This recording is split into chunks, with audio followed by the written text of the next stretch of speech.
Welcome back to my channel. My name's Sophie and today's video is going to be a reading vlog where I finally read my library holds. Now I have this terrible behaviour pattern where I just go mad with reserving books from my library and then I pick them up and I get them home and then they just sit on my floor unread. So I'm holding myself accountable and I'm finally going to get rid of some of the library books that have been with me for the longest. So the first one is going to be Circe by Madeline Miller. So I think what's put me off of picking this one up is the fact that I have read The Song of Achilles by this author and I didn't really love it as much as everyone else. Like, it was a good book, it was a 3-star read for me, but everyone else seems to love it and has given it 5 stars, so I was just a bit hesitant going into this one. But I have read the first, I think, just over 60 pages of this one, and obviously we're following a character called Circe, who is the daughter of the Greek god Helios, who is the god of the sun and a titan. And she's born and her father kind of, he's not like given a prophecy, but he kind of says what they're destined to do, and she's not really destined for anything. And then she grows up, she's kind of like picked on by her brothers and sisters, and then her brother, another brother, comes along and they get along really well, and then the other brother is sent away to become like the king of a kingdom in Greece. And then what happens is, because of their father being the god Helios, his powers like transfer into the kids, but they're not expecting this, and it comes to her in like the form of witchcraft. And what happens is that she meets a mortal, a fisherman, and she falls in love with him and she decides to make him immortal. Yes, the fisherman's called Glaukos, and she falls in love with him, makes him into an immortal, and then Glaukos falls in love with another nymph and wants to marry her. So in Circe's jealousy, she turns her into like a monster, like this 12-armed thing comes out of her. And then obviously Glaukos doesn't want to marry this other woman. And then because the other kids, at this point they must be in their like late teens, it's not really explicitly said, the other kids aren't using their powers for bad things, but Circe is. She is then banished to an island to live out her days there alone, and that is where we've gotten up to with this book. But I am enjoying this one so far. I'm not like loving it. I am finding myself a bit detached from the story. Prometheus keeps being mentioned, so I'm guessing that Circe and him are going to cross paths again, and that's where this story is going to go. But yeah, I'm enjoying this one so far, and I will check back in with you guys when I've got another update for you. So I am now just over halfway through Circe, and I am still really enjoying this one. So after Circe got banished to the island, there's a few chapters where she's just on the island and Hermes comes and visits her. She is like unbanished briefly to go and help her sister in labour. Now, I didn't realise that her sister is actually the woman who birthed the Minotaur from like the Minotaur, you know, story. That was really interesting to see. So she travels to the land and helps her sister birth what she thinks is a normal baby, and then realizes it's a monster. And we meet her niece Ariadne, who I have read Ariadne by Jennifer Saint, so the ending of Ariadne's story in this was different to that, so I don't know which one is the more accurate retelling, but I guess that was really interesting. Obviously we heard a little bit about the labyrinth, which was created by Daedalus. I'm really terrible with these ancient Greek name pronunciations, so I do apologise. But yes, that was really interesting. And then she travels back to the island, and then her other niece appears with Jason, and there's the whole Golden Fleece sort of legend there that we hear briefly about. We don't really know the ending of that yet, because Circe gets news from people visiting the island, so if people don't visit or people don't know what's happening there, then she doesn't find out. So I'm sure we'll find out a little bit about that later on.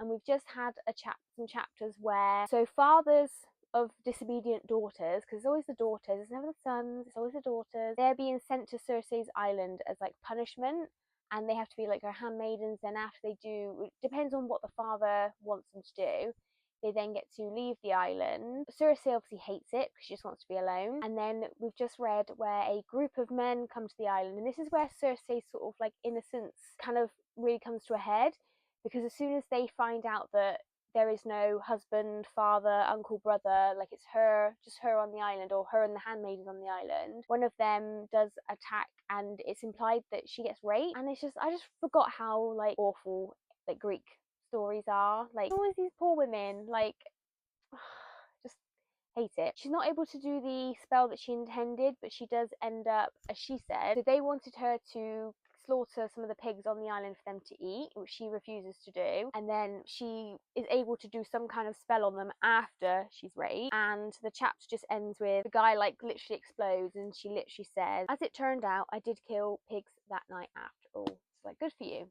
Circe, sort those men out, like, good for you. We support women's rights and we support women's wrongs. But no, I am enjoying this one actually, so I'm just about halfway through. So I do think I can get this one finished tomorrow, and I really do need to get it finished tomorrow or Friday, because this is actually due back on Saturday, so I really do need to get shifty on. Otherwise it becomes late, but don't tell my library that. So yeah, I'll check back in with you guys probably tomorrow or Friday now and let you know what my final thoughts on this book are.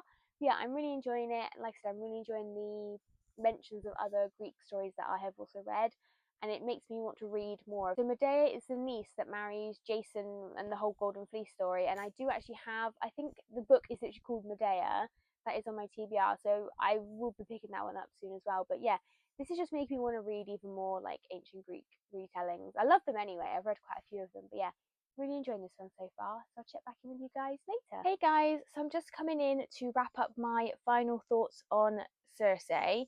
So I am having to refilm this clip because the original clip with the audio got corrupted, so this might not be as good as the first time round. But my final thoughts, I'm going to give this one 3 stars. I did like it, but I didn't love it. I really enjoyed the first half of this book, but the second half I felt dragged a little bit. I felt like there wasn't really much to the story. I mean, things do happen to her, but I feel like her story is just her crossing paths with a lot of other big ancient Greek stories, like Jason and the Golden Fleece and the Minotaur. She doesn't, to me, she has her own story, but it's not, I don't know, it's nothing big and major. I don't really understand. I don't know what I'm trying to say. I just didn't really feel like this book was really necessary. I also really didn't like the ending with the romance. Not my thing. It just gave me the ick a little bit. Didn't like that. So that took it down a bit as well for me. Yeah, I am a bit disappointed. I don't seem to love Madeline Miller's writing as much as other people seem to. I think I've said previously that I've read The Song of Achilles by her and I gave that one 3 stars. Like, I like them, but I don't love them. Everyone seems to give them 5 stars and like raves about them, and I don't get it. Maybe it's me. It's obviously me, because if everyone else loves it and I don't, then that's a me thing. But yeah, this one was 3 stars, and I'm glad I read it though. I can finally take this one off the TBR. So yeah, that's my final thoughts on Circe, really. Hey everyone, so I'm just coming in to give you my initial thoughts on Turn of the Key by Ruth Ware. So I have actually already filmed this update, but the audio file got corrupted and I'm having to refilm it, so I am sorry about that. But I'll just give you a quick synopsis of like the first half of this book and then let you know what I'm thinking of it so far. So in this one, we're following Rowan, who applies as a live-in nanny for a very rich family up in Scotland. And the advertisement is £55,000, which is a lot of money for a live-in nanny. So she's really desperate to get this job. She doesn't really enjoy her job at a nursery in London, so she's really hoping to get the job. She travels up, has the interview, stays overnight, and then leaves in the morning. And the salary is so high because the house is supposedly haunted, and apparently a lot of the previous nannies couldn't handle that. So hoping to entice someone in who doesn't really mind about sort of a haunted house, and the money will kind of not make them forget, but like it won't worry them. They're like, oh well, it's worth the money kind of thing. She travels back to London, she gets the job, and then she moves back up to Scotland. And she is a nanny to 3 girls primarily, and there is an older child, Rhiannon, who's about 14, and she's currently at boarding school. So we've got Maddie, who's about 8 or 9, I think Ellie, who's about 5, and then Petra, who's the baby. And what's supposed to happen is that she looks after the 3 young ones. The older 2 obviously go to primary school, so during the day it's just the baby, and then obviously she picks the kids up from school and whatnot. And then what happens is the wife and the husband, they both have a business, an architect business, and they have to go away literally, like she travels up and then they're like, oh, by the way, we're going away for 3 weeks. So she has absolutely no time to kind of get used to the kids. The kids don't have time to get used to her. She's just kind of thrusting it, which is like a major red flag. And also the husband is a massive creep, so he like comes on to her, and it's just like, yeah, massive creep. So I expect that's what's happened with the previous nannies, and they've all fled. Yeah, so we've kind of hung out with the kids a little bit. You know, the kids are absolute brats. What I think I'm not really sure where the mystery of this one's going to go. I think that maybe Rhiannon isn't actually at boarding school. There's like creaky noises up in the attic. Maybe she's actually locked up there. Maybe she knows something. She's discovered that the dad's like trying it on with the nannies and like he's trying to keep her quiet. I'm not really sure. And I think like I don't know if the house is actually haunted. I think there's a lot of like technology in the house, so it's called like, I think the app's called like Happy Home or something, and like there's CCTV in like the girls' rooms and stuff, and like CCTV everywhere. Door is like a thumbprint recognition, so there's little things like if she makes a cup of tea and there's not much milk left, the fridge will say to her like, oh, by the way, you're running low on milk, want me to add it to the shopping list? So I think maybe like the hauntedness is actually just the technology. Like, I'm not sure, like this isn't really very scary so far for a thriller. It's not really scaring me. But yeah, I'm interested to see where this is going to go. I have no idea what is the haunted house, the mystery, and that's it. Like, I'm not really sure where this is going to go. But yeah, I am liking this one so far. I'm not loving it, but I am liking it. So that's something, I guess. Yeah, I'll check back in with you guys probably when I finish this one. Hey guys, so I have now finished The Turn of the Key by Ruth Ware, and I'm going to give this one 2 stars. This just wasn't good in my opinion. So I told you, I can't remember what I said in my previous update. I'm not sure if I mentioned that the house is like really technology based. You've got like smart light and a lot of this starts to malfunction, and this wasn't scary. Like that aspect wasn't scary, and then it was never like actually mentioned again. Like random things happened, and then like the handyman like resets the app, and then that's that. So like that wasn't even scary. Yeah, like the sort of resolution to this, like it was kind of resolved within like 50 or so pages, and it's written in like a letter format. So our main character Rowan is writing to her lawyer, or to a lawyer that she wants to represent her, and she keeps saying like, you know, it's critical that you know everything that happened, and I must tell you everything. Girlie, we didn't need to know everything. Like, you could have just told us the very last sort of day of what had happened there, and that would have been enough to resolve this. And like, it just, yeah, I just think I was enjoying it at the start. I was finding it interesting. Like, the history of the house was quite interesting. The bit about the poison garden was interesting, and like that was a really cool setup. And then there was sort of things that were set up that could have been really cool that were then never explored again. And then the ending of this was just quite disappointing. So yeah, this one is a 2-star for me. I have read Ruth Ware before. I did read One by One, I think it was last year, and I did actually enjoy that one. So I'm sort of 1 for 1 with her at the moment. But yeah, this one just wasn't very good, not for me. And I've read quite a few reviews on Goodreads as well, and it seems people either love this one or they hate this one. So I'm in the category of not liking it. But yeah, so that's this one done at least. Hey guys, so I'm just checking in because I have now started The Girl King by Mimi Yu. I'm just under 200 pages in, so I'll just give you a quick synopsis about what this one's about and then let you know my initial thoughts. So there's 2 main perspectives and then a couple of like sort of side perspectives. So the first main perspective is Lu. She is the daughter of the emperor, and it's expected that he will announce her as his successor. And it turns out that he changes his mind. He actually names their cousin Set, and he then betroths Lu to Set. And then there's also her sister Min, who kind of, we've only had like one sort of perspective from, and she has a little bit of a crush on Set. And what happens is like Lu is not happy about being betrothed to Set. She wants to be like the empress in her own right. She doesn't want to be married to anyone. So she, you know, starts causing a bit of havoc and rebelling, and she decides to, instead of at the betrothal ceremony getting betrothed, she decides to challenge Set to prove himself as worthy to be the emperor, and she will prove herself as worthy to be the emperor. And if her dad like accepts this challenge, and then he will then decide between the 2 of them. However, we've just gotten to the bit where Set is basically not having any of it. He can't stand Lu. It's implied, I mean, we don't know if this is true, but it's implied that he arranges a hunt and then sets everyone to kill Lu and make it look like a hunting accident so that she's out of the picture. And then we've got another perspective, which is another main perspective, called Knock. And he's just like a boy in the village. He turns out to be a wolf shifter, and he didn't know that he was a wolf shifter until literally like he's in the forest and he turns into a wolf. And they cross paths, and they've just escaped. He's helped her escape the hunt, and that's where we've gotten to. So I think what's going to happen is we're going to learn more about the wolf shifting magic as Nock learns it. All of the wolf shifters and all the like I don't know if there's other animals that they can be shifted into, but all the wolf shifters were killed off, so he shouldn't actually be alive. So I think we're going to learn more about this sort of magic system as he learns it.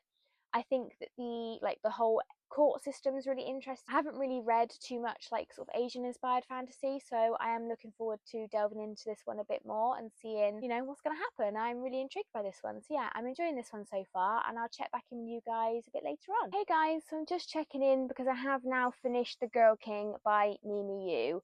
And I have to say, the rest of this book was just a huge disappointment. I'm giving this one 2.5 stars.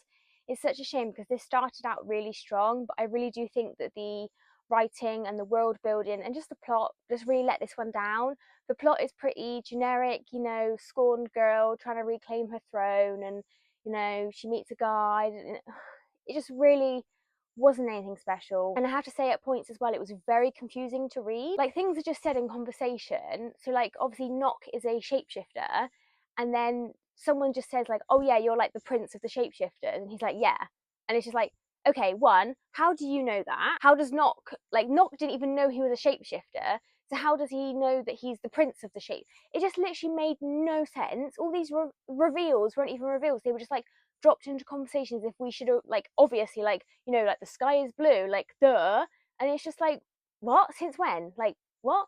And there was just, the magic wasn't really explained very well. The world wasn't built very well. This just, yeah, this wasn't really good. And it's such a shame because the first sort of 190 pages were actually really strong, and I felt like there was a lot of potential here, and it was just, yeah, massive disappointment. So yeah, unfortunately wouldn't recommend this one, but glad I finally got it off the TBR, and you know, not sat on my floor anymore. Yeah, that one was such a shame, and I hope that the final book for this vlog we have a bit more success with, but we'll see. Hey everyone, so I'm just checking in because I have now started the final book for this vlog, which is The Unhoneymooners by Christina Lauren. So I've never read a Christina Lauren book before, so this is my first time reading from this author. And I have to say, I am really enjoying this one so far. So I've only read for about 45 minutes, but I have managed to read nearly 140 pages, so it's quite a quick read so far. In this one, we're following Olive and Ethan, and Olive's identical twin sister Amy was getting married to Ethan's brother, and unfortunately at the wedding buffet, everyone but Olive and Ethan eat from the seafood buffet, and then they all get like food poisoning. They all start vomiting literally at the reception, and Amy tells Olive that she should go on the honeymoon to Maui in Hawaii with Ethan because they're the only ones that can go because it's non-refundable, all exclusive, all that lot. Yeah, this one's really interesting so far. So I do think it's a bit, so she's bumped into her new boss and he's bumped into his ex-girlfriend who's engaged, kind of thing. I'm just like, what is really the likelihood of all these people going to the same resort at the same time? So it's a bit like, you know, I guess you kind of have to just go with it, kind of thing. I mean, it's not really gonna be that realistic, but yeah, no, I am apart from that, like, that's just a little, you know, me being picky, but yeah, I am really enjoying this one so far. And yeah, it's definitely like enemies to lovers, like they hate each other. I kind of want to know why they hate each other. I guess we'll find out soon enough. But yeah, I'm really enjoying this one so far, so hopefully maybe this will turn this vlog around a bit and we'll have a really good read with this one. So yeah, I'll check back in with you guys a bit later. Hey guys, so I'm just coming in to wrap this reading vlog up because I have now finished The Unhoneymooners by Christina Lauren, and I'm going to give this one 3.5 stars. I did enjoy this one. I enjoyed reading it quite a bit, but I do feel like the romance, the relationship was very like surface level. We didn't really get to know the characters all that well, and like obviously her family plays a big part in this, and obviously his family, his brother does as well, but I feel like we didn't really get to know anyone very well. It was very like surface level, but I did enjoy it. I was rooting for them, but yeah, this wasn't really anything special to me. I'm going to check out this author duo's other works because I know they've got quite a bit of a backlog. So yeah, I'm really excited to check those out. So yeah, that's this one done, 3.5 stars. So a bit of a mixed bag for this reading vlog, but that's it for today. Comment down below if you've read any of these books. I'd love to hear what you guys thought of them. And please don't forget to like this video if you enjoyed it and subscribe for more bookish content. And I'll see you guys in the next one. Bye!